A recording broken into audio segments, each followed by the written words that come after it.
Hello student आज हम पढ़ेंगे वाच। ओके, आज का हमारा टॉपिक क्या रहेगा? वाच। वाच मीन्स बोलने का विषय, है ना। वाच का अर्थ क्या होता है? बोलने का विषय। अब देखिए, इसको हम एग्जाम्पल के द्वारा समझते हैं। अध्यापिका। बच्चों, नेताजी का पत्र पाठ में कौन पत्र लिख रहा है? नरेश। नरेश ने आंसर दिया, सुभाष चंद्र बोस पत्र लिखते हैं। और प्रिया, नेक्स्ट स्टूडेंट प्रिया है, उसने इसका आंसर दिया, सुभाष चंद्र बोस द्वारा पत्र लिखा जाता है। अब हम क्या देखते हैं, दोनों वाक्य में आंसर तो सेम है, अर्थ तो एक निकल रहा है, लेकिन ये दोनों अलग अलग तरीके से कहे। जैसे उपरोक्त पूछे गए प्रश्नों के दोनों उत्तर एक ही हैं, लेकिन वाक्यों की संरचना में अंतर है ना। दोनों वाक्य अलग अलग तरीके से बोले गए। अब देखो, पहले उत्तर में जो है कर्ता सुभाष चंद्र बोस की प्रधानता है, जबकि दूसरे उत्तर में कर्म पत्र की प्रधानता है ना। फर्स्ट में क्या देखते हैं, सुभाष चंद्र पत्र लिखते हैं। पत्र कौन लिखते हैं? सुभाष चंद्र बोस। और सेकंड वाक्य में क्या हो रहा है कि सुभाष चंद्र बोस द्वारा पत्र लिखा जा रहा है। तो यहाँ पर इसमें क्या हो रहा है, कर्ता की प्रधानता हो रही है, सुभाष चंद्र पत्र लिखते हैं, और इसमें सुभाष चंद्र बोस द्वारा पत्र लिखा जा रहा है। तो इसमें क्या हो रहा है, पत्र क्या है? कर्म है, तो कर्म की प्रधानता हो रही है ना। इस प्रकार हम किसी वाक्य में कर्ता, कर्म या भाव की प्रधानता देखते हैं। इसी प्रधानता के आधार पर वाच्य का निर्धारण होता है। वाच्य का शाब्दिक अर्थ होता है बोलने का विषय। अब देखते हैं इसकी परिभाषा।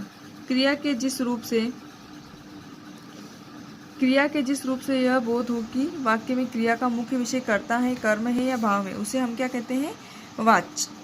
ओके, अब वाच्य कितने प्रकार के होते हैं देखते हैं। वाच्य के सामान्यतः हिंदी में वाच्य के 3 भेद होते हैं।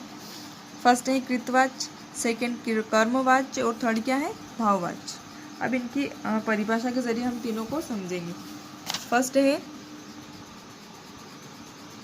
कृतवाच्य, जिस वाक्य में कर्ता की प्रधानता होती है और क्रिया को करने वाला स्वयं कर्ता होता है, उसे हम कृतवाच्य कहते हैं। जैसा कि नाम से पता चल रहा है स्टूडेंट, कृतवाच्य मतलब कर्ता की प्रधानता है ना, क्रिया को करने वाला। और क्रिया को करने वाला कौन होता है? कर्ता ही होता है। जैसे अध्यापक पढ़ाते हैं, महक झूला झूल रही हैं, वाणी स्वेटर बुन रही थी। उपरोक्त तीनों वाक्यों में कर्ता कौन है? अध्यापक। सेकंड वाक्य में महक और थर्ड वाक्य में वाणी की प्रधानता है ना। ये सभी करता है, अतः ये सभी क्या है? कृतवाच्य के उदाहरण। ठीक। अब इसमें विशेष ध्यान रखने वाली बात क्या है? देखिए, कृतवाच्य में क्रिया कर्ता के लिंग और वचन के अनुसार प्रयोग की जाती है। कृतवाच्य में क्या क्रिया जो है वो किसके अनुसार प्रयोग की जाती है? लिंग और वचन के अनुसार। ठीक। कृतवाच्य में क्रिया अकर्मक और सकर्मक दोनों प्रकार की होती है। देखिए, फर्स्ट वाक्य अकर्मक है ना, और ये दोनों सकर्मक है। अकर्मक कैसे?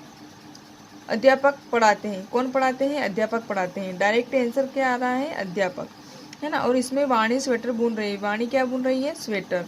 तो ये कर्म की प्रधानता आ रही है ना। ओके, अब देखो कर्मवाच्य, जिस वाक्य में क्रिया को करने वाला कर्ता प्रधान न होकर कर्म प्रधान होता है, उसे कर्मवाच्य कहते हैं। जैसे डाकिया के द्वारा पत्रों को लाया गया। अब यहाँ पे डाकिया तो है, लेकिन ये कर्ता प्रधान नहीं है। इसमें क्या प्रधान है? पत्र प्रधान है। डाकिया के द्वारा क्या लाया गया? पत्रों को लाया गया। अब मुझसे भोजन किया जाता है, पुलिस द्वारा लुटेरों को पकड़ा गया, है ना।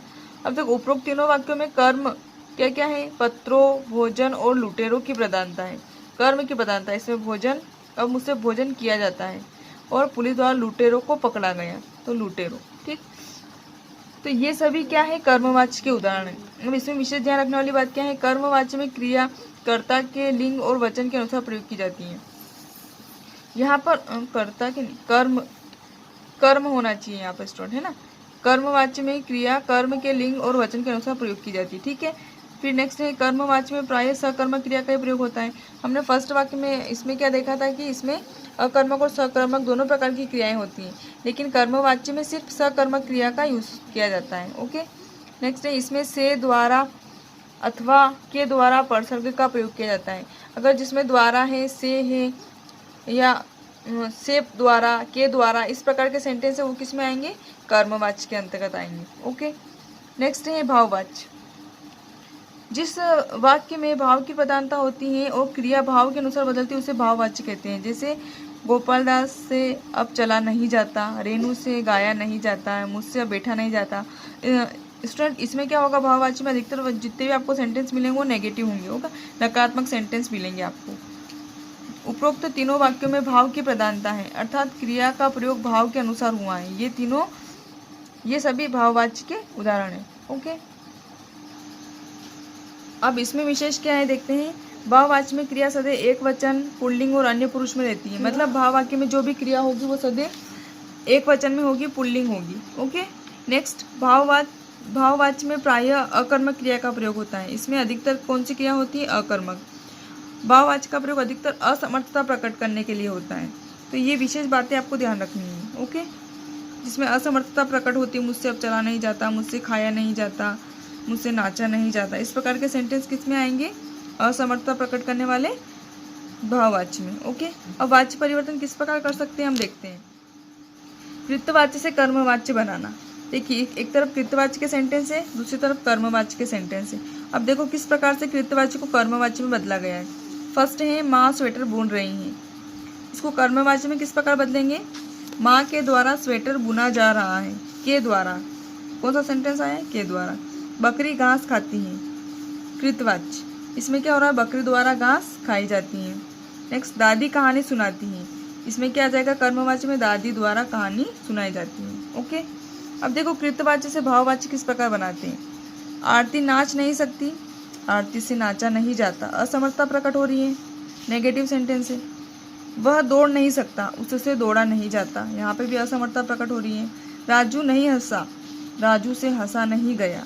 ओके, तो स्टूडेंट आई होप आपको समझ में आ गया होगा किस प्रकार से कृतवाच्य को भाववाच्य कर्मवाच्य में बदल सकते हैं और किस प्रकार इनके जो नियम लगाकर हम सेंटेंस को चेंज कर सकते हैं। Okay, thank you.